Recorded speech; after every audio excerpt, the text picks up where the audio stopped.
the Forest Hills apartments about 4 months ago. A recent breakup necessitated the move. I don't miss our fights about whether or not polyamory is a biological imperative, but I do miss the nightly access to cock. I thought the location would prove soothing. The apartment abuts a small forest, and I imagined birds chirping, maybe the occasional deer. What I did not anticipate is Fox News. Every goddamn night. It seems that my living room shares a wall with my Republican neighbor. It makes me want to pull my pubic hair out one by one. I hear him working out to rap music. It sounds like it was written by a man who has never made a woman come.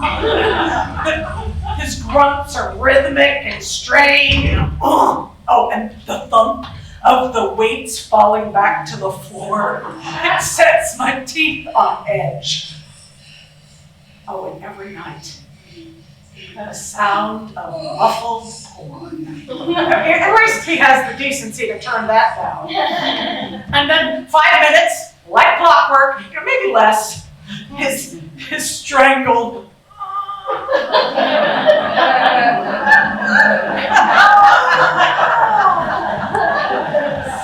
And then I imagine what happens next is a used sock wiping up the mess. A few seconds reprieve, and then more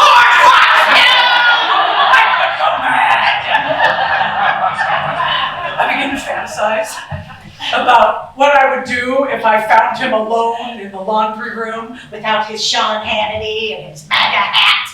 I imagine I would cost him with facts and figures and arguments about health insurance. But then my fantasies grow bolder. I'm gonna tie that fucker up and force him to listen to Democracy Now! Eating my pussy! I'll fuck him to a soundtrack of Brené Brown and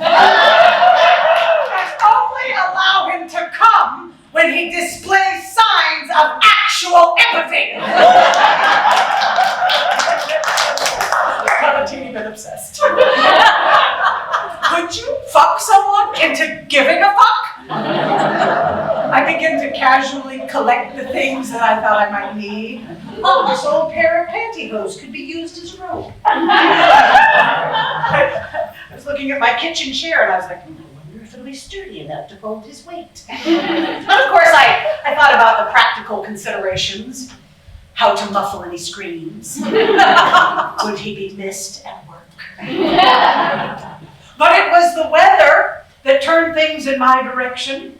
A freak spring storm. Snow followed by ice, and there was no getting out of our parking lot. I heard the sounds of Fox News even earlier in the day, and I thought, oh, hell no. I am not spending a snow day listening to this insanity! So I suited up in my winter gear, and I prepped for a day in the woods.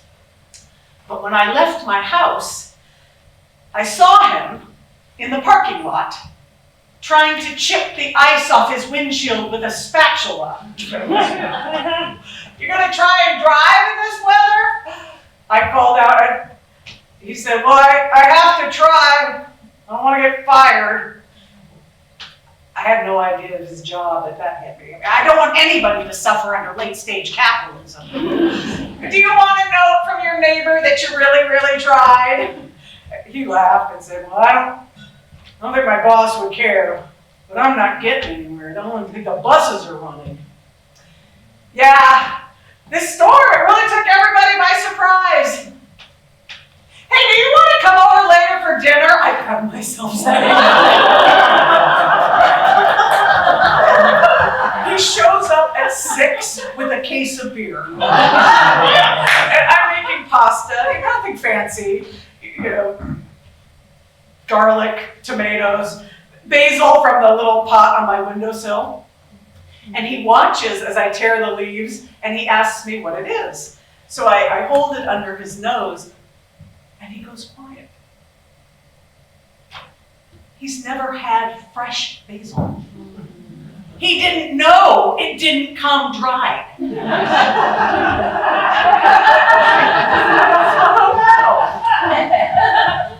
He's not a monster. He's just underfed. We eat and we talk, and he tells me about his mom, how she died last year, and how Fox News was what she always had on. He doesn't even really listen to it. My entire fantasy crumbled over a bowl of pasta. He's not a true believer. He's a lonely guy listening to his dead mother's television. After dinner, I put on some music, and I asked him, I pulled out my stash and I asked him if he smoked. He said no, but he didn't mind if I did. So I lit a joint, and I turned and opened the window to blow out the smoke. And when I turned back, he was holding this little bag of mushrooms I've had in my medicine box for years. And he was like, oh, are these mushrooms? I was like, yeah. Those, in fact, are golden teachers. Have you ever? And he said, no, but he's always been curious. So I made us some tea. I put in a little lemon, a little honey, and we sat on the couch and sipped it as the snowstorm filled up the windows. And I watched as he grew soft around his edges. He ended up at my bookshelf. You know, the way people do when the mushrooms start to kick in, you know. And I watched as he pulls down a title, and I noticed that it was She Comes First. And he's reading the back of the book, and I come up to him, and he tells me that he's only ever been with one woman, his girlfriend in college, and that she never let him go down. He says it like a confession, like he's done something wrong. And the whole plan, the rope, all that, democracy now, all of it just dissolves. This wasn't a deprogramming. This was a first meal. So I take the book out of his hands, and I tell him he didn't do anything wrong, and that if he's open to it, I have a lot to teach him. And I watch as his sweatpants tent flush rises over his face. It turns out he is a very good student. I didn't need the blindfold or the ball gag or the Brené Brown. I just needed my hands, my voice, my patience, maybe a little fresh basil, and eventually my body. And he needed somebody willing to let him learn. He tasted me like a man who has been eating dried ramen his entire life and just discovered the farmer's market. And I got the cock I've been missing. Now, when the sounds come through the wall at night, they're different. It's not 5 minutes and a sock. The Fox News is gone. And the sounds are coming from me.